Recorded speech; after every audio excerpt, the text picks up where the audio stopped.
Okay, folks, thank you. So let's start our first keynote. So I'm so happy to start the first keynote of the Academy, the Bogotá Academy. And I'm absolutely thrilled to chair this session and introduce my dear friend, Dr. Usha Natarajan. Usha, what can I say? My friend and my mentor, Dr. Valerie Wabus, who's an elder in the Wapo First Nations, often reminds me to speak from the heart. So let me do that and take this opportunity to provide an alternative personalized bio of Professor Natarajan. If you want to know about Usha's professional trajectory, please Google her and you will find all of her important publications. Usha, I think we first met at the Oregon TWAIL conference organized by Michael Fakhri. And you reminded me of our first conversation where you told me to move away from you because I was smoking. From this moment on, we have somehow connected over drinks, during panels, and walks back to our respective hotels. And we would often run into each other during those 3 days. What I found absolutely unique about you is that you made time for graduate students, especially those of us that did not have a place. I did not know many people in the TWAIL world at that point. I did not come with the usual pedigree, connection, or privilege. So I think I was so thankful that I could have these conversations with someone that understood where I was coming from. I watched you over the years mentor young scholars, aspiring academics, by opening space for us and inviting us into your projects. Organizing the TWAIL 2015 Cairo conference with you, along with Amar and John, really helped me see the importance of community. I think this was one of the first times that I saw what it means to build something together and to create and make space for everyone interested in our common TWAIL project. Your vision, your leadership, and guidance ensured that the 2015 TWAIL conference was a success, and we were able to publish over 26 peer-reviewed papers in 3 journals, plus a reprint of one of the special issues. And I know that this was a difficult time for you in your life, so the fact that you were able to guide us in this way speaks volume to your commitment to building a better academic space and your generosity with your time. Since then, you have built so much more, including the TWAIL Review, where you are the unofficial editor-in-chief. With all of this, you have published over 60 papers, several books, and you continue to teach not only your students, but also your friends and comrades. Importantly, I think what I have learned from you in the past, from you in these past few years, is the courage to speak up, to challenge those that create adversity and injustice, even if that means it may negatively impact our careers or damage our reputation amongst those in power. In fact, what you have shown me is that it is possible to imagine a different academic space in which harassers, racists, homophobes can be challenged and excluded. You have shown me, you have shown us that it is important to do what we say. And here I'm quoting you in the introduction to our special issue. All of that said, I'm so delighted that you're giving this opening keynote. We will first hear from Usha, and then I will take questions. And I think we have about 10 to 15 minutes for the questions. Usha, the floor is yours. Thank you, Suj. I've had some nice intros over the years, but I think that was the nicest one. Thank you. That was really, really kind and heartfelt, and I really appreciate that.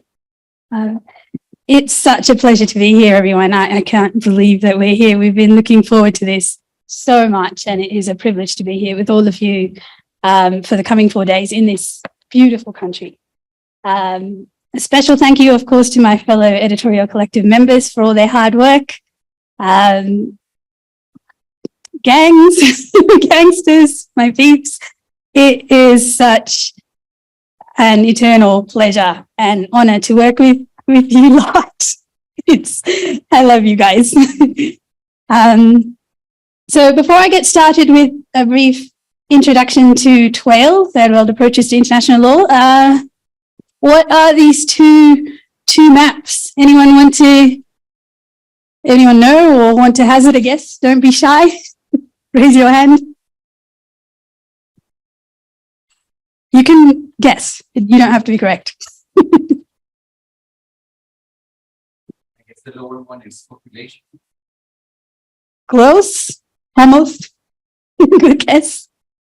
It's actually, so as you know, our workshop is called Democratizing International Law. It's actually a voter turnout map. So it's very close to population.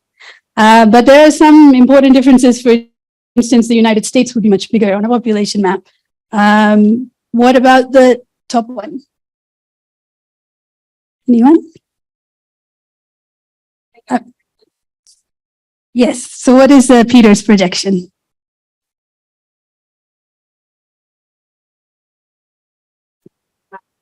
Yeah.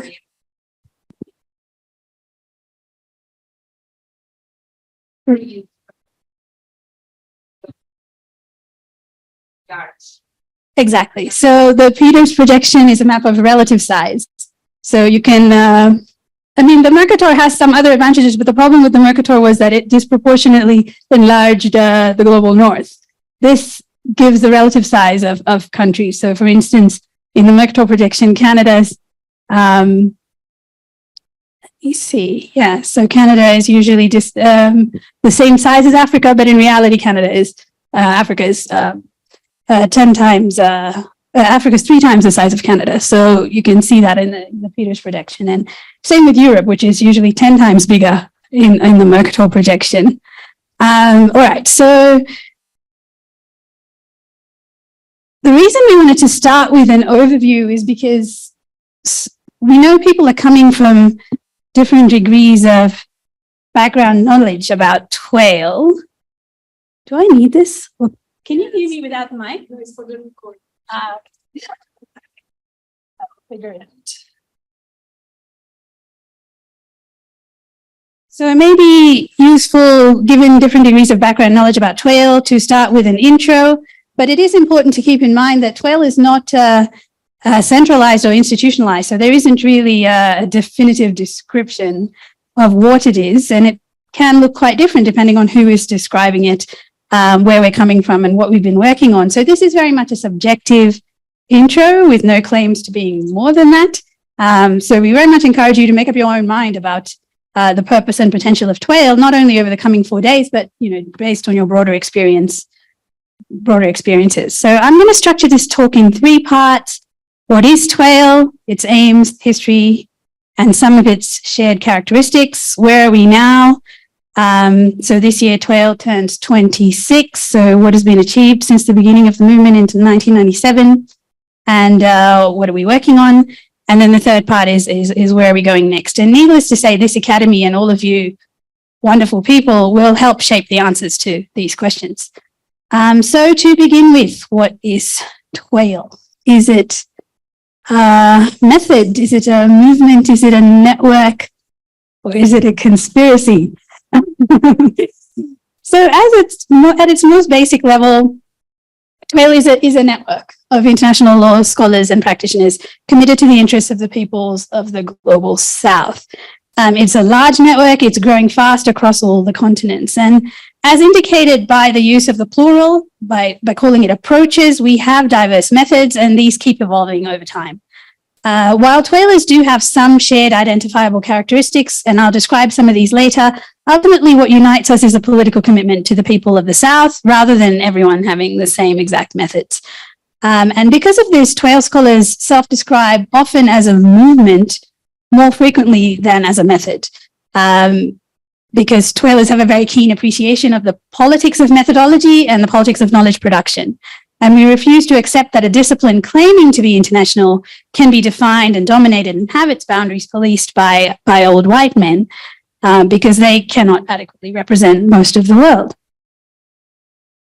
Our political solidarity has also resulted in us self-describing occasionally as co-conspirators We're drawn to international law, not just because international law promises order, but because, more importantly, because it promises justice.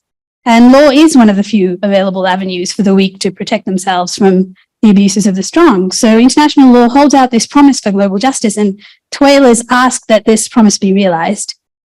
So the acronym TWAIL emerged from the new approaches to international law, the NAIL movement in the mid-1990s. NAIL was this intellectual project of a group of academics in the US who were interested in investigating international law, to use David Kennedy's words, as a legal intelligentsia with its own cultural politics and its will to power. And the term TWAIL was initially coined by a group of scholars at Harvard that were committed to furthering third world interests. And they came from across Africa, Asia, and Latin America, and they learned from NAIL, but they also needed something useful to their own politics, and so they created TWAIL. And it's a great honor that many of these colleagues, and I will point to James Tuogati and Anthony Yangi and Liliana Obregon, who will be speaking at the Academy over the coming days, as well as kindly providing feedback on some of your papers. Without their formative efforts, their mentorship and their guidance, TWAIL would not exist and we would not be here. So I take this opportunity to extend an extra big thank you to them. So that was the origin of the acronym. And the acronym soon expanded to encompass the significant amount of such scholarship that already existed across the global South in the preceding decades, which had served as a foundation and an inspiration for the 1990s movement. So today when we say TWAIL, we often also include the third world international lawyers from before the 1990s that had advocated for many decades for the peoples of the South. And since then, the movement has grown. As I said, it's not centralized or institutionalized. It includes everyone who self-identifies as TWAIL and who shares its political commitment to third world interests. So I guess the obvious question then is, if what unites TWAILers is our commitment to the third world, well, what is the third world? So you were reading for this session, Karen Mickelson's Rhetoric and Rage article is simply wonderful, and it provides a very subtle, insightful, and inspiring description of the notion of the third world. And so if you haven't had time to read it, I understand, but I urge you to read it because it is wonderful.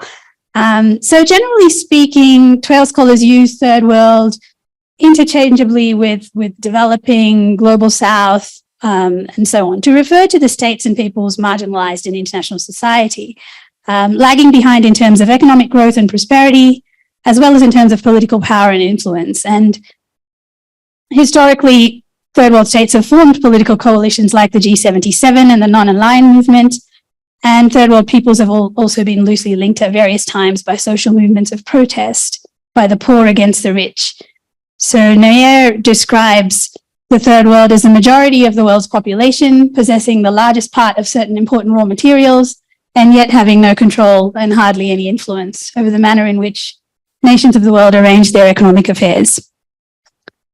There is something old-fashioned about the term third world. In 1997, when TWAIL began, this term was already accused of being anachronistic, and people said there is no third world anymore.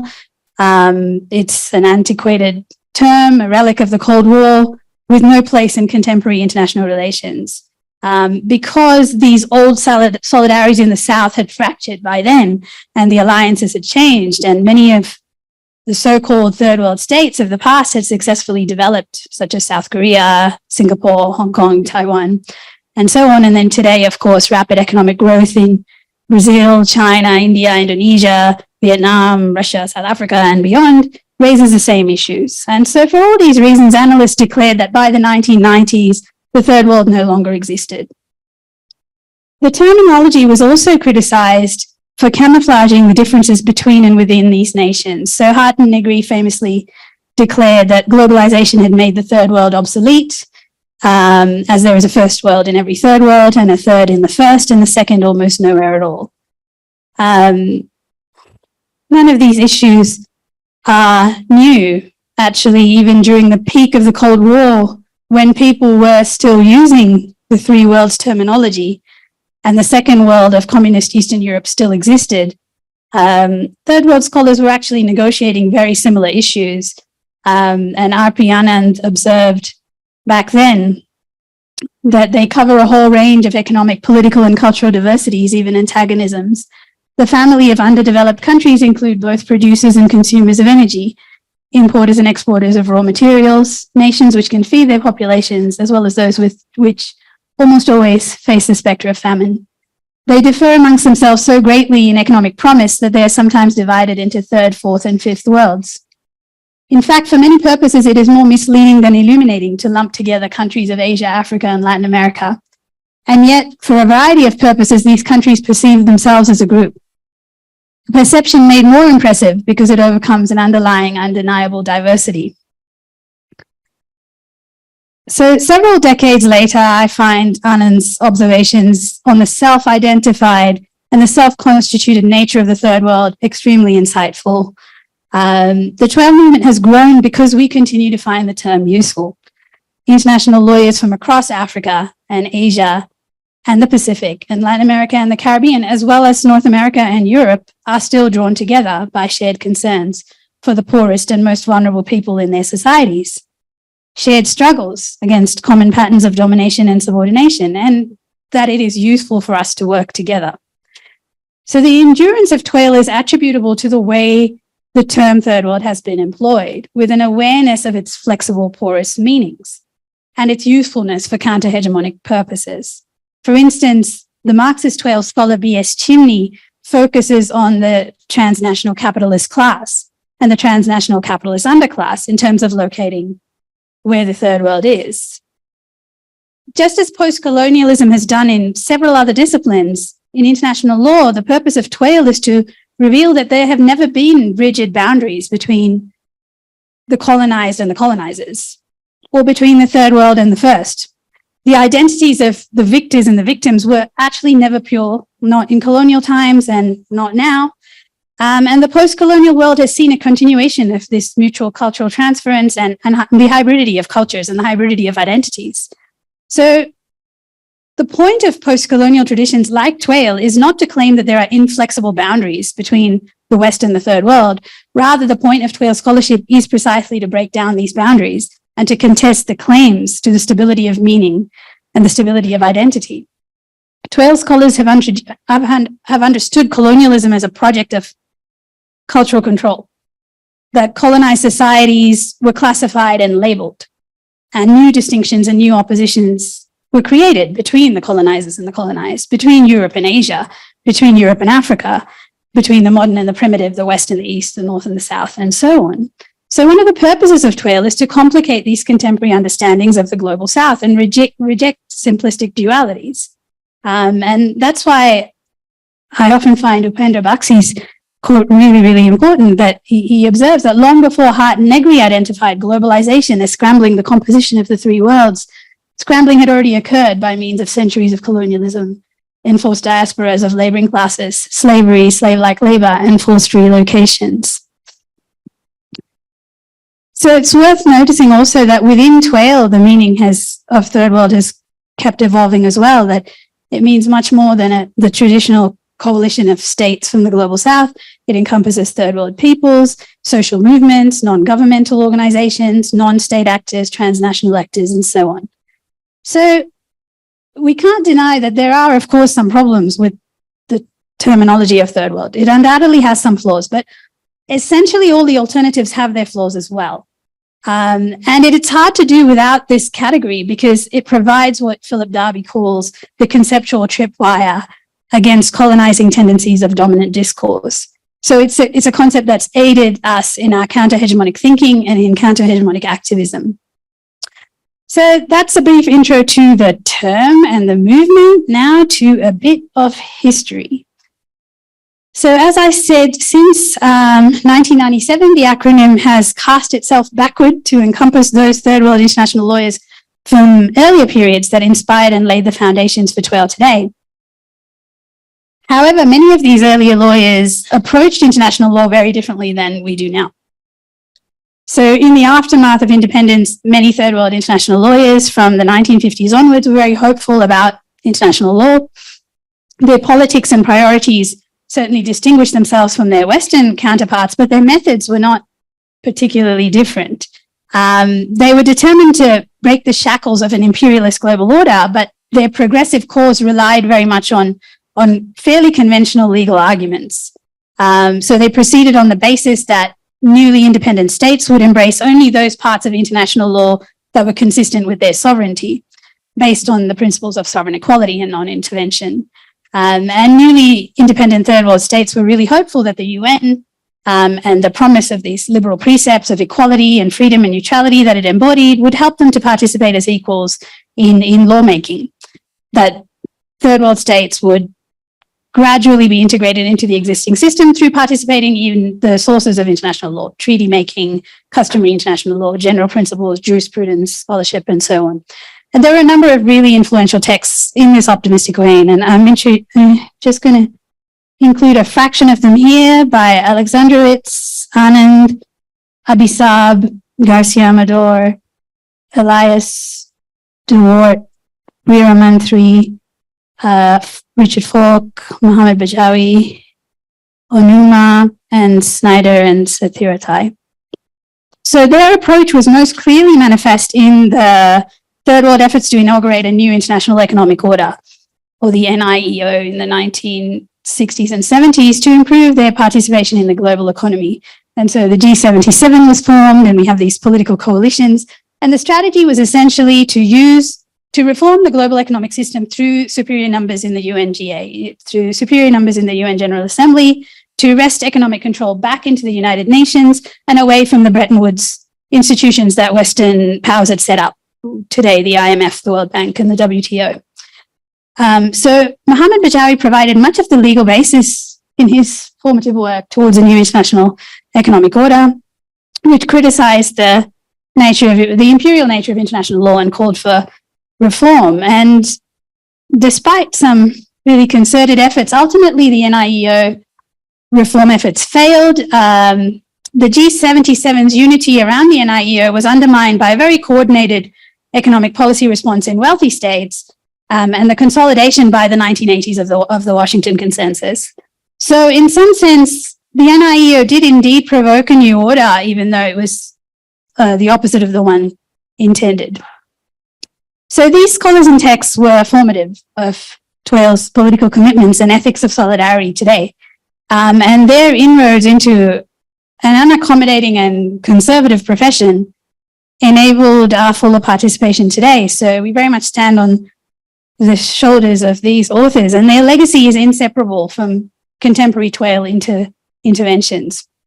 However, it has to be said that methodologically, TWAIL, as created in the 1990s, consciously departed from some of the strategies of the past. So in the wake of the failure of the NIEO, TWAIL since the 1990s used very different methods. Scholars put forward structural systemic critiques of international law's relationship with the post-colonial world, and they were more skeptical and less hopeful about reform and the types of reforms that were needed. Because if you have reforms like the NIEO that were unsuccessful, despite relying on very basic principles of equality and rule of law, then TWAIL in the 1990s was geared towards understanding why these apparently liberal and neutral international law projects didn't deliver on their promise. So scholars such as Tony Yangi, James Guthrie, Makamutua, Vasuki Nisaya, Liliana Obregon, Obiara Okafor, and so on, argued that these concepts that seem ostensibly open and neutral help to further inequalities, albeit in an unstated way, and they set out to identify how bias is embedded within our discipline, perpetuating structural violence against the third world. And Angie and Chimney pointed out that scholarship at this time also shifted its political alliance to third world peoples rather than third world states, because in the decades immediately following independence, third world international lawyers, through a reliance on the principles of non-intervention and sovereignty, were empowering these new states. But by the 1990s, this tactic was really unpopular, not only because it hadn't actually worked, but worse still, that the arguments that were being co-opted by elites in the third world who robbed their own people to enrich themselves. And having lived in the Arab region for the last 14 years. That's something that people there are very conscious of. So how do you go about identifying structural biases within law, given that it's a discipline that defines itself through its ostensible objectivity, neutrality, and its separation from politics? How do you advocate for peoples within a discipline that's made by states? So I'm going to try and identify some characteristics of how TWAILers do this. There isn't one definitive method, as I said, but we do have some shared characteristics, some of which I've tried to collate here. The first, it has been described, TWAIL, as a philosophy of suspicion, that it is a reaction to, TWAIL is a reaction to the historical experience of colonialism and post-colonialism and decolonization. And TWAILers argue that the inequities and the imbalances of colonialism endure today, but in a different guise. So we don't see international law as emancipatory or protective or even indifferent to the third world. Rather, that international law is oppressive and it subordinates the third world. And our political purpose is to eliminate this powerlessness. It's an extremely interdisciplinary approach, and TWAIL is very attentive to historical, cultural, political, economic, and social contexts that underlie the seemingly objective legal frameworks in international law. Because by ignoring the background conditions, we create these disciplinary blind spots, obscuring who writes these laws, why, and why then, and for what purpose. So consequently, TWAILers very much embrace interdisciplinary approaches. For instance, my own educational experience, other than law, of course, is in the history of art. And I often turn to that, along with comparative literature, comparative religion, and so on, to better understand some of our disciplinary quandaries. And this type of interdisciplinarity is very commonplace amongst TWAILers. It happens in Sujith's work, it happens in all TWAILers' works. History. So history is key to what all TWAIL scholarship is about. So what is described as history is a matter of choice and preference, and TWAIL scholars insist on recognizing the existence of choice, and they argue that these preferences reveal this persistent bias against the third world. And so TWAILers have presented alternative competing histories that question the dominant narratives. For example, very canonical to TWAIL is the idea in Tony Yangi's Imperialism, Sovereignty, and the Making of International Law, that international law and colonialism were co-produced. That international was created by European jurists to enable their corporations and states to take the land, labor, and resources of the non-European world. And international law helped universalize and normalize European interests as a putative general good and continues to serve this purpose today. Additionally, TWAIL scholars have argued that our discipline is limited by an assumption of progress along a linear history where the third world is the primitive past and the West is the progressive future. So the civilizing mission of colonial times lives on today through concepts such as human rights and sustainable development that allow the West to use international law to control and transform the third world.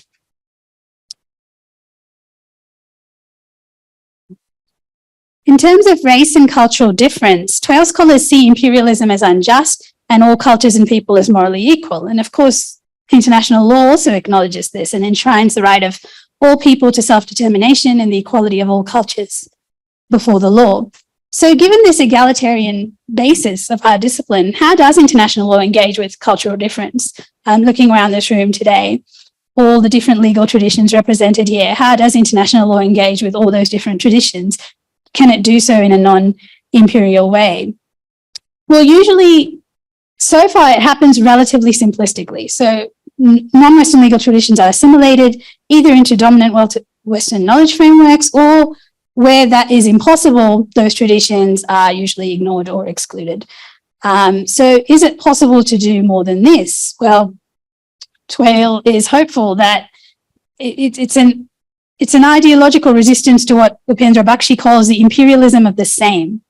So TWAIL scholars recognize radical cultural plurality and hybridity. And they investigate how racial and cultural inequality are furthered through an ostensibly neutral discipline. And it's tricky to do this because international law, liberal international law, is often very fearful of race-based discourse, arguing that any kind of race-based discourse undermines equality. But in contrast, TWAILers point out that this attitude is blind to the role of race in shaping mainstream disciplines and ideas, including the role of race in shaping liberalism itself. So the role of race in disciplines and ideas is often disguised because race or ethnicity or culture is always thought of as a non-Western phenomenon.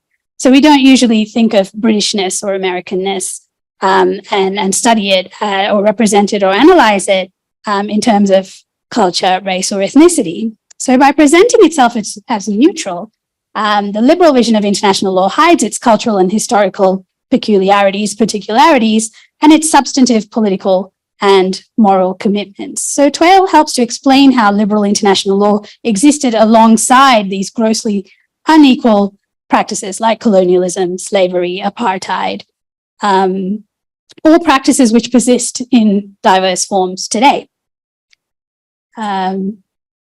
Another common characteristics that TWAILers often do is the identification of incoherence. So if we have disciplinary dogma, such as international law is a system based on sovereign equality, TWAILers search for moments of aberration where this logic breaks down or where application is inconsistent. And then, you know, for some scholars, any incoherence is itself proof that the discipline is inadequate. For me and for many others, it's not so much the incoherence that matters, so much as the degree to which it is denied. Because it's by preserving the illusion of coherence and objectivity that international law is elevated to a place of authority. Let's see. So we also have the influence of various interdisciplinary philosophies and schools of thought on TWAIL over the years, including, amongst others, post-colonialism, postmodernism, structuralism, semiotics, Marxism, and subaltern studies. Like postmodernists, TWAIL scholars reveal the political investment in the production of knowledge about international law. And like post-colonialists, TWAIL asserts the privileged position of the West in determining the rules for production of argument and knowledge in international law. And like Marxists, TWAIL as a movement searches for shared ethics and cross-cultural consensus to mobilize for change. And like the subaltern studies movement, TWAIL looks for an anti-elitist approach to history. So Suj talked about some of the language issues, but both literally and metaphorically, it is a struggle for TWAILers to speak in the language of law. In some sense, the ethical commitments of TWAIL to things like eradicating poverty or totalitarianism or racism or sexism or homophobia or illness or hunger or income inequality are not, of course, in any way unique to TWAIL. They're shared by most other critical as well as liberal approaches to international law. So what makes TWAIL different is that TWAIL emphasizes the need to directly address considerations of material justice, not just procedural justice. And TWAIL also doesn't disguise the operation of individual choice, subjectivity, or bias. We accept that subjectivity is inevitable, but we insist on recognizing its operations. That is to say, law is politics, and that is unavoidable, and that's possibly what makes it fun. But the important thing is to not pretend otherwise. So, as I said, this is a very subjective general introduction of what I think many TWAILers share. But in actuality, especially given the size of the network now, there are a variety of methods being used in TWAIL scholarship. And let me talk about some of these scholars. So a few years ago, James Gathi recounted how he was told when TWAIL began that TWAIL would be lucky to be anything more than a footnote in the history of international law. And James, in his wonderful 2020 Grotius lecture, pointed to the hundreds of articles and thousands of footnotes about TWAIL, with these numbers increasing every year. And Tony Angie, in his recent publication, Rethinking International Law, a TWAIL retrospective, pointed to how over the last 26 years, TWAILers have addressed every conceivable area of international law. So again, I've just chosen a few key texts here. Abi Saab, Noha Abul Dabhab, Tony, of course, Tony Angie, Barreto on human rights, Chimney, of course, Eslava, Fakri, Folk, James Gathi, Gurugui, Mikkelsen, Messiah, Okafor, Rajagopal, Masri, Ahuja, Reynolds, Shriver, Shahabuddin, Sornaraja, Stevens, as well as the four of us, Bhatia, Xavier, Reynolds, and I. Okay, so this is a mere drop in the bucket of what TWAILers have done with regard to knowledge production about international law in just over a quarter of a century. And we do meet regularly. As Sujith was saying, we first met at the Oregon meeting, and these meetings have diversified as well. So beginning in Harvard and then slowly moving across the US and Canada and Europe, to then also meeting in other parts of the world, such as Cairo and Singapore, as is appropriate for a movement called Third World Approaches. And here are some group photos from the last two big conferences in Cairo and in Singapore, which, as you can see, happily, just like you guys, is a very international looking group. So basically, every few years, someone organizes a large-scale gathering where everyone tries their best to show up. And then in between, there tend to be various other gatherings that happen often around particular projects and purposes that bring together subgroups of TWAILers. So for instance, we in the past have organized a couple of writing workshops in Windsor and in Maynooth for TWAIL journal symposiums. And then there have been some recent TWAIL events, including a meeting in Los Angeles on TWAIL and critical race theory. Priya, you should be here somewhere. Hey, Priya. Who organized that with Tendaye, and in Dublin on TWAIL, Gender and Environment that Tamil organized, in Windsor on Third and Fourth World Approaches that Suj and Amr and others organized, and also in Seoul on Asian state practice and TWAIL, and in Maynooth recently on international law and global justice. There also tends to be fairly large regular TWAIL presence at the annual Law and Society meetings in Toronto, Mexico City, New Orleans, Lisbon, and most recently in San Juan. And now, of course, there's this academy in Bogotá. So keep in mind that these are just events that I happen to know about because of thematic links to my work. So this, again, is a very small example of what's actually going on in the network. And everyone here is involved in and aware of a whole range of other meetings and publications that they've been organizing. So just a sort of a brief snapshot of, so you get an idea of what TWAILers do. And here are some of the more recent texts that were launched. So they have addressed, amongst other things, Ratna Kapoor's wonderful work on gender, sexuality, and alterity, on the misery of international law, on the relationship between third and fourth worlds for forging solidarity between the global south and indigenous movements, on intellectual property law and pharmaceuticals in the global south by our wonderful Amaka Mani, and on settler colonialism, race and the law, on jihad and the war on terror, on Bangladesh and international law, on the relationship between how we treat the environment and how we treat each other, and on migration in terms of how it's experienced within the global south, on longstanding settler colonialism, occupation, and apartheid in Palestine, and on corporate complicity in international crime. So these are last few years texts that have come out. So where are we going next? Well, the easy answer is that it's a very large network, so I couldn't possibly know where we're all headed. So again, my answer is inevitably shaped by my own priorities. But overall, I am extremely encouraged by our collective achievements because I know the hurdles, great and small, that are daily overcome by TWAILers all over the world to participate in reshaping a discipline that does not really want us on our own terms. So while there has been a significant amount of success, it's clear that there's a lot more to be done. Working in solidarity with those who are still colonized, with indigenous people, with Palestinians, with others who are still suffering under occupation. I think we also need to address, to a greater extent, questions of gender and sexuality, and also issues of caste and class, And happily, there are several groups of scholars currently focused on these issues, including many of you here, which we're very happy about. And these are, of course, issues for international law, but more importantly, they're an issue within the TWAIL movement itself, because without this type of self-reflexivity and improvement, we're not really doing our jobs and we would not deserve to continue. Some regions, of course, are underrepresented, as has been mentioned already, particularly those that don't really conduct their work in English. Not to mention those parts of the world that just lack access to legal resources that are hidden behind very high paywalls.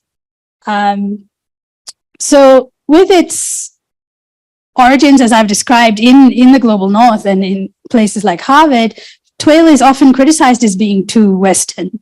However, as the subaltern studies scholars have pointed out, it's not that subalterns cannot speak, but rather that they're not allowed to speak on their own terms and in their own languages. So hopefully, greater engagement with Indigenous knowledges about international law that exists in the South would foreground these cultural conversations that have circumvented the discipline in the past, bringing into contemporary relevance the knowledges and the life practices that exist across the South. So when we started the TWAIL review back in 2019, we were trying to address some of these issues. Therefore, it is open access and it's online.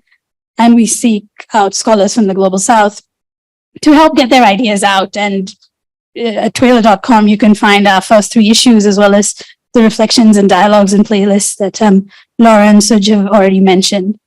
And of course, this academy was inspired by us wanting to address some of these issues in a targeted way.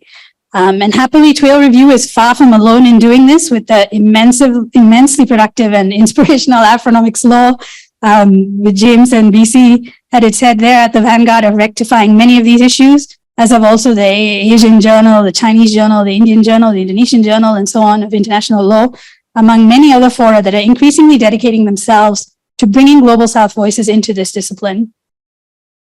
Moreover, in addition to these academic endeavors of scholarship and teaching and mentorship, TWAILers also participate in diverse ways within international organizations. Most notably, in recent years, there have been many TWAIL special rapporteurs and independent experts in the UN human rights system.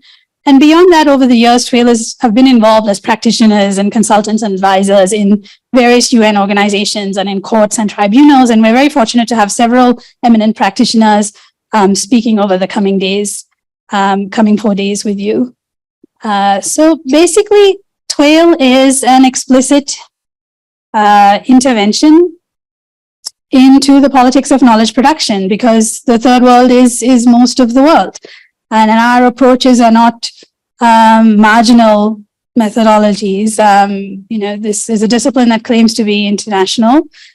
So we're not really an optional extra to add on to satisfy equity or diversity demands. For most of us, living in the Global South, the so-called third world approach to international law is our approach, is our normal approach to international law. And it's how we daily experience international laws and institutions. And I can certainly attest to this, living in the Middle East for the last couple of decades and in Asia before that. So I'd be very interested to hear your thoughts on these matters, whether now or over the course of the coming 4 days. And so I'll stop there.